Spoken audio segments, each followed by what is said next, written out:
Então, quais são as dimensões do orçamento público? Você tem a dimensão jurídica, que é o STF considera o orçamento como uma lei formal.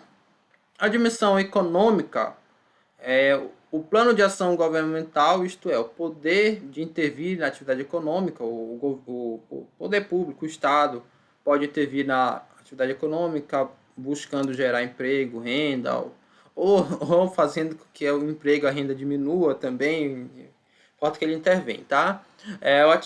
O administrativo, também chamado de financeiro, que é o fluxo de entrada e saída de recursos, tá? A dimensão política, então a definição de prioridades, então, dentro das discussões que tem na sociedade, visando a inclusão e a realização de programas governamentais no plano de ação a ser executado, e também tem a dimensão técnica, tá? Formalidades técnicas e legais exigidas no processo orçamentário. Tudo isso aqui são dimensões do orçamento.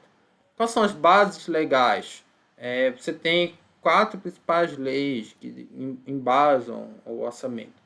Então, a primeira lei é de 64, a Lei 4.320. E depois ela ganhou status de lei complementar na própria Constituição de 88.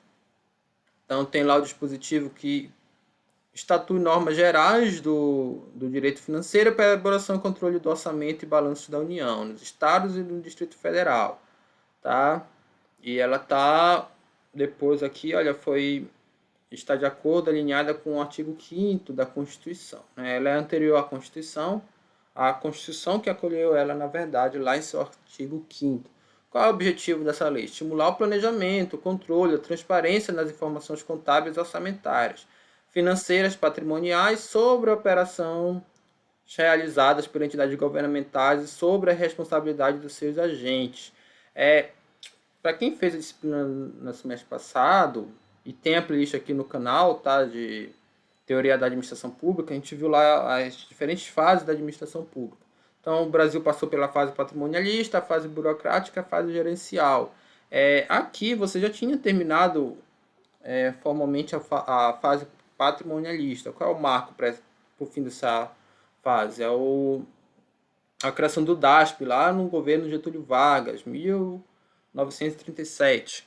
Tá? Então já tinha terminado há quase 30 anos. Só que esses diferentes momentos da história do Brasil, esses diferentes tipos de administração pública, eles nunca acabaram tudo, né? Não é uma mudança brusca. Então, você ainda tem resquícios até hoje da administração patrimonialista.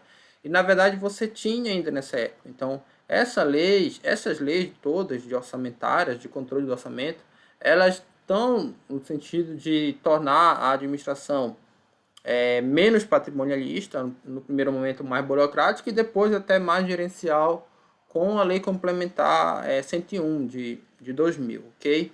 Então está nesse sentido de mudança de paradigma na administração pública. O Decreto-Lei 200 de 1967. Então esse artigo 7º já definiu o orçamento público como um dos 4 instrumentos básicos do planejamento, ao lado dos planos e programas nacionais, setoriais regionais, do programa de governo e a programação financeira. Então você tem aqui um instrumento básico lá do planejamento. Então, qual é o objetivo? Modernizar a administração pública por meio da utilização de instrumentos gerenciais de gestão. Normaliza e padroniza procedimentos na área de pessoal, compras governamentais e execução orçamentária. Outra base legal é a própria Constituição. Tá bom? Então, lá no título 6º, Tributação Orçamentária, você tem o capítulo 2 das Finanças Públicas. Atos das disposições constitucionais transitórias, artigo 35. Criação dos instrumentos legais, olha onde é que estão os instrumentos do orçamento que a gente falou um pouco desde na aula passada, vamos falar mais na próxima. Plano plurianual, lei de diretrizes orçamentárias e lei orçamentária anual, tá? Então, lá na Constituição. São instrumentos constitucionais. O objetivo: instituir dispositivos constitucionais que tratam de matéria orçamentária de caráter de norma geral, devendo, no que for aplicável, ser observado para todos os entes da federação. E a lei de responsabilidade fiscal, uma lei mais recente aí, já falo mais recente, mas já tem mais de 20 anos, né?